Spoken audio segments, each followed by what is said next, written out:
Thank you. அந்த புறத்தி ரூபம் மாறி உன்னிடம் வந்திருக்கின்றேன். ஆனால் சாமி, ஆமாம்,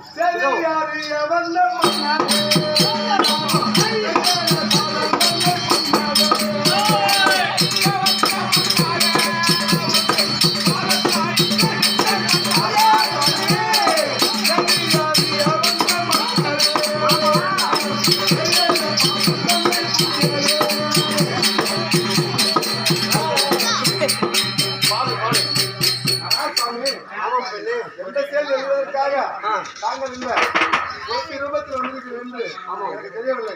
ஆனால் இந்த உலகத்தில் அறியாத வில்வெடுத்து என்னை நாளையிட்ட எங்கள் பாதத்திற்கு இந்த பாஞ்சாலி ஆகிறேன்.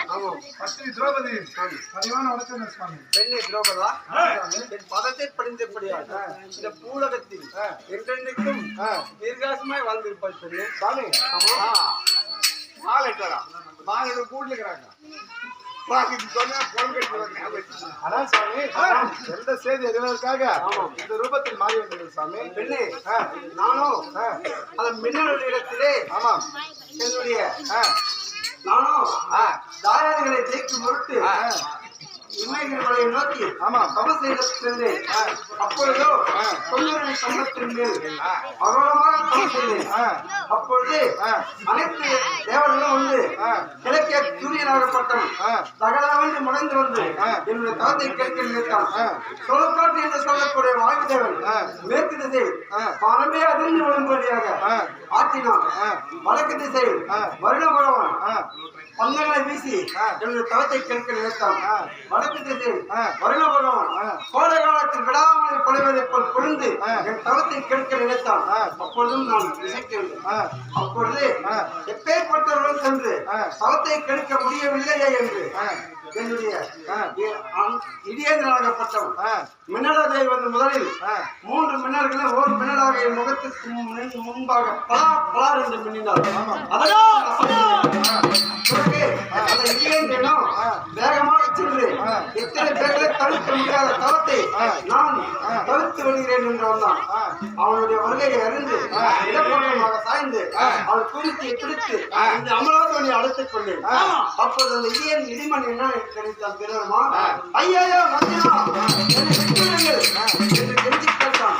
கண்கள் திருங்கி தான் நினைத்து உயிர் போகும் நிலை ஆரம்பித்தது.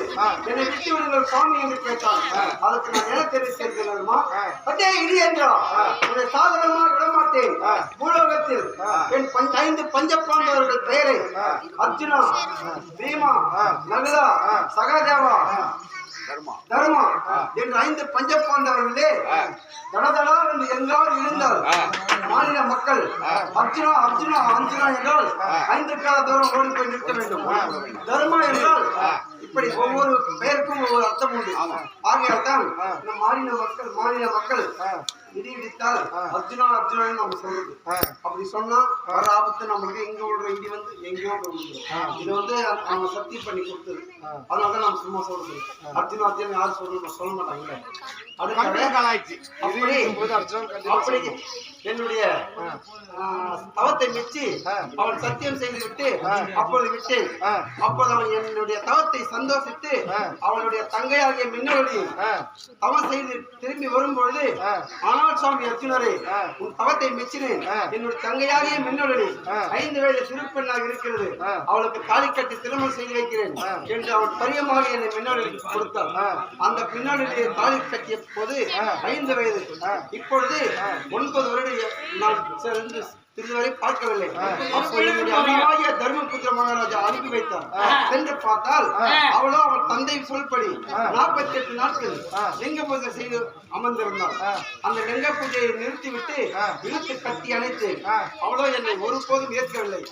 இன்னும் 15 நாளைக்கு தவம் செய்ய இடம் இருக்கிறது, சற்று பொருள்கள் என்று கேட்டால் நானும் அதை ஏற்றுக்கொள்ளவில்லை. ஆகையால் ஆத்திரம் அடைந்து பூஜைக்கு பங்கம் வந்துவிடும் என்ற கோபத்தினால் என்னை பிடித்து வெளியே தள்ளிவிட்டாள்.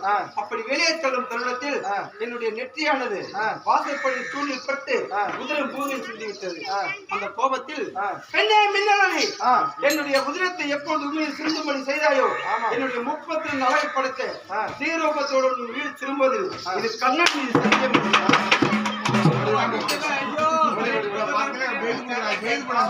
அப்படி கண்ணன் மீது சத்தியம் செய்துவிட்டு வந்துவிட்டேன்.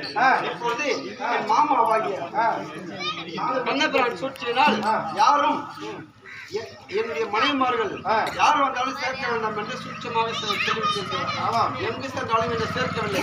இப்பொழுது ஒரு முன்னாடி இருந்தா சேர்ப்போம், 8 முன்னாடி இப்பொழுது என்னுடைய மாவன் என்ன தெரிவித்தார் தெரியுமா? ஆனால் மைத்துனா, நீ சின்ன 32 அழகுப்படுத்த சீரூபத்தோடு தானே உன் பெண் ஜாதி கிட்ட வரமாட்டேன்னு சொன்ன. ஒரு சின்ன ஜாதி குரத்தியாக ரூபம் மாறிப்போ குறி சொல்வதை போல் சொல்லு. பாஞ்சாலிக்கு குறி சொன்னால் அவள் இடத்தில் ஒரு அடையாளமாக பெற்று செல். அந்த அடையாளத்தை காண்பித்தால் அவள் உன்னை கணவன் என்று ஏற்றுக்கொள்வாள். அப்படி போய் சேர்ந்து கொள் என்று சொல்லி அனுப்பினார். அதற்காக உன்னிடம் ஏதாவது அடையாளமாக கொடுத்து அனுப்பினேன். சாமி, ஆமாம், நீங்கள் கேட்டால் இதையே கூட தருவேன். அப்படி இருக்கும்போது நீங்கள் தங்கையாக மின்னலரும் செல்வதற்காக இதோ இந்த அடையாளத்தை தருகிறேன்.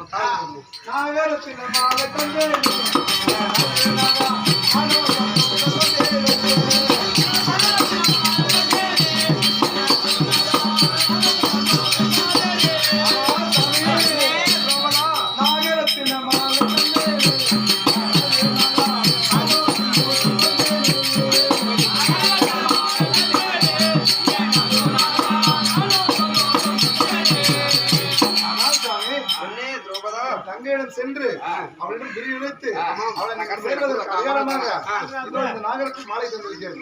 இதை நீங்கள் காண்பித்தால் அக்கா குறி கேட்டிருக்கார் என்ற ஆச்சரியத்தோடு அவளும் குறி கேட்பாள்.